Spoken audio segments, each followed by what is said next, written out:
형제자 여러분 안녕하세요. 오늘은 4월 9일 화요일 화해와 화평으로 가는 길이라는 제목으로 창세기 42장 9절부터 20절까지를 묵상합니다. 9절 요셉이 그들에게 대하여 꾼 꿈을 생각하고 그들에게 이르되 너희는 정탐꾼들이라 이 나라의 틈을 엿보려고 왔느니라. 자, 곡식을 구하러 왔던 형들을 발견하고 요셉은 자기가 어릴 때 꾸었던 꿈을 다시 생각합니다. 자, 그 꿈이 뭐냐면 형들이 자신에게 절을 하고 자신에게 이렇게 순종하고 자기의 다스림 가운데 있는 건데 형들은 거기에 반발했잖아요. 시기하고. 그래서 요셉이 어떻게 되나 보고 죽이려고도 했고 노예로 팔아넘겼습니다. 그러나 하나님께서 그 꿈을 반드시 이루어지게 하시기 때문에 여기까지 왔잖아요. 그리고 애굽에 총리를 세우셨잖아요.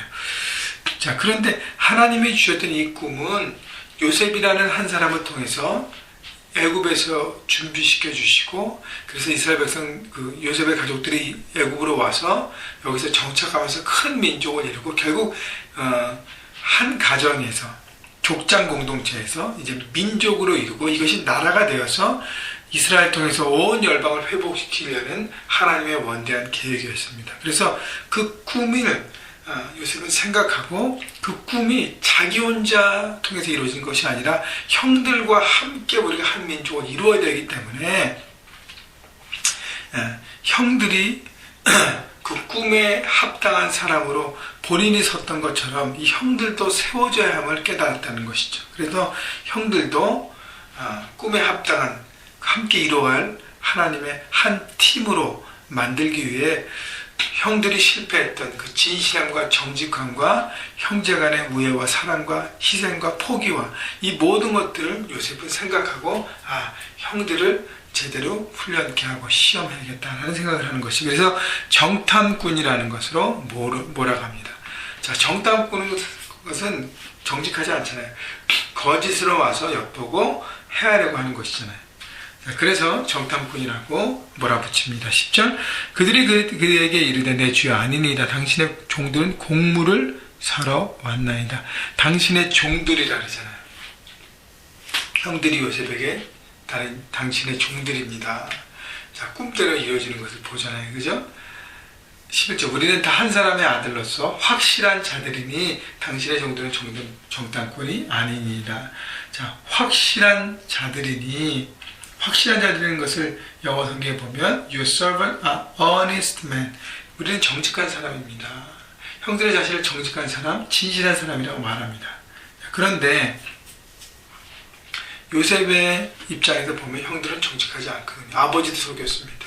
자신을 팔아놓고 주겠다는 것처럼 속였고 여러 모양에서 그것을 보여주지 않기 때문에 요셉이 원하는 것은 그의 고백이 아니라, 그들의 고백이 아니라 그들의 삶의 모습이었다는 것이죠. 여러분, 우리가 세상의 삶의 현장에서 그리스도인으로서 확실한 자로, 정직하고 정확하고 진실된 자로 서야 되는데 우리의 고백으로만 되지 않는다는 거예요. 우리가 삶으로 우리도 보여야 하는 것입니다. 12절 요셉이 그들에게 이르되 아니라 너희가 이 나라의 틈을 엿보러 왔느니라. 13절 그들이 이르되 당신의 종 우리들은 12형제로서 가나안 땅 한 사람의 아들들이라. 막내 아들은 오늘 아버지와 함께 있고 또 하나는 없어졌나이다. 요셉이 계속적으로 몰아붙입니다. 너희들은 정탐꾼이라고 스파이라고 그랬더니 형들이 이제 자기 자신이 누군지를 자꾸 설명하는 것이죠. 근데 우리는 12형제고, 자, 하나님이 이 12형제를 통해서 이스라엘 민족을 세우시잖아요. 그래서 12아들의 이름을 따라서 12지파가 되고, 물론 요셉은 하나님의 축복을 받아서 아들 므낫세와 에브라임으로 더블 블레싱을 받지만 어쨌든 이 12명의 아들을 통해서 12지파가 되지 않습니까? 그래서 이스라엘 민족이 세우는 큰 근간이 되었어요. 자, 그래서 12명이 하나가 되어서 함께 꿈을 이뤄가야 합니다. 그렇기 때문에 이 12형제라는 것이 굉장히 중요한 의미고요. 막내 아들은 아버지와 함께 있고 또 하나는 없어졌나요? 여러분, 이 얘기를 하면서 형들이 우리가 요셉에게 큰 잘못을 했구나 라는 것을 깨닫잖아요. 그죠? 거짓말을 하지 않습니다. 그러나 정확하게 표현하지 않고 애매모호하게 없어졌다고 얘기합니다. 14절 요셉이 그들에게 이르되 내가 너에게 이르기를 너희는 정탐꾼이라 한 말이 이것이니라. 너희는 이같이 하여 너희 진실함을 증명할 것이라. 바로의 생명을 맹세하노니 너희 막내 아우가 여기 오지 아니하면 너희가 여기서 나가지 못하리라. 자, 집에 있는 막내 아우가 함께 와야 된다고 얘기합니다. 막내 아우가 진짜 있는지 증명하라는 것이죠. 좀 이상하잖아요, 그죠? 그러나 형들은 너무 위기에 몰리니까, 구성에 몰리니까 이걸 할 수밖에 없었어요. 막내 아우를 데리러 오라는 것은 형들에게 다시 한번 기회를 주는 것이죠. 왜냐하면 라헬의 아들이었던 베냐민과 요셉과 다른 아들과의 갈등이 심했던 것입니다. 그래서 요셉을 처리했고, 베냐민 너무 어리니까 그냥 놔뒀잖아요. 그리고 요셉에게 큰 잘못을 했기 때문에 베냐민까지는 그렇게 못한 것이죠. 그러나 한 하모니를 이루고 형제가 하나 되지 못했을 것입니다. 또 아버지가 또 베냐민을 너무 또 싸우다 보니까 또 그렇잖아요. 그래서 요셉이 형들에게 베냐민을 데리고 오면서 형제간의 하나됨을 보이고 진실하고 그 모든 것들을 보이라고 얘기하는 것이죠. 16절 너희 중 하나를 보내 너희 아우를 데려오게 하고 너희는 갇혀 있으라.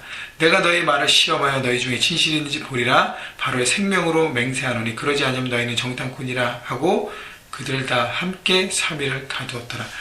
자, 3일 동안 가두게 하고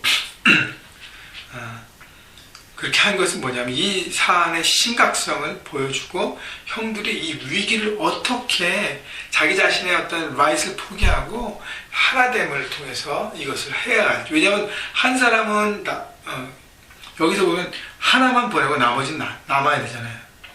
그래서 형제 간의 이 모든 대화가 잘 돼야 합니다. 그래서 이것을 진실화해서 보이라고 얘기하지 않습니까? 18절 사흘 만에 요셉이 그들에게 이르되 나는 하나님을 경외하노니 너희는 이같이 하여 생명을 보존하라. 자, 요셉이 그들에게 얘기했던 것은 형들에게 나는 하나님을 경외하고 두려워하는 사람이기 때문에 생명을 소중하게 여기서 생명을 함부로 다루는 사람이 아니다. 나를 믿고 생각하고 이 일의 진실성을 가지고 하라는 것이죠. 19절 너희가 확실한 자들이면 너희 중에 한 사람만 그 옥에 갇히게 하고 너희는 곡식을 가지고 가서 너희 집안에 굶주림을 구하고 너희 막내 아우를 내게 데리고 오라. 그리하면 너희 말이 진실함이 되고 내가 죽지 아니하리 하리니 그들이 그대로 하니라. 19절 내가 확실한 자들이면 내가 정직한 자들이면 그 다음에 20절에 너희 말이 진실됨이 되고 그 모든 것들을 보이라는 것이죠. 정직한 것을. 진실된 것, 네 말들이 진짜인 것을. 그래서 처음에는 다 남고 한 사람을 보내려고 그랬는데 그러면 그렇게 했다가 이제 요셉이 생각을 바꿉니다. 한 사람만 남고 모두가 가게. 그래서 머저리티 형제들이 하나가 되어서 하는 것을 요셉은 계획을 바꾸죠. 자, 그래서 한 사람이 남아야 되는 그 남아있는 사람도 본인이 스스로 결정해야 될 것이고, 그리고 가는 형제도 얼마나 마음이 불편하겠어요. 그리고 막내 아우를 데리고 있는데 아버지를 설득해야 되잖아요. 그 모든 걸 통해서 이것이 진실되고 또 형제간에 하나가 되고 서로를 축복하고 사랑하고 희생하면서 화목과 화해를 이루라는 요셉의 깊은 테스트였습니다. 여러분, 아까도 말씀드렸지만 이 신실함과 진실함은 우리가 삶 현장에서 말로만이 아니라 삶으로 보여야 할 것입니다. 크리스찬들에게 또 중요한 영향력을 보여주는 키포인트가 되는 부분이고요. 또 하나는 형제 자매와의 화평입니다. 여러분, 나의 혈육이 있는 형제 자매와 화평해야 될 것이고요.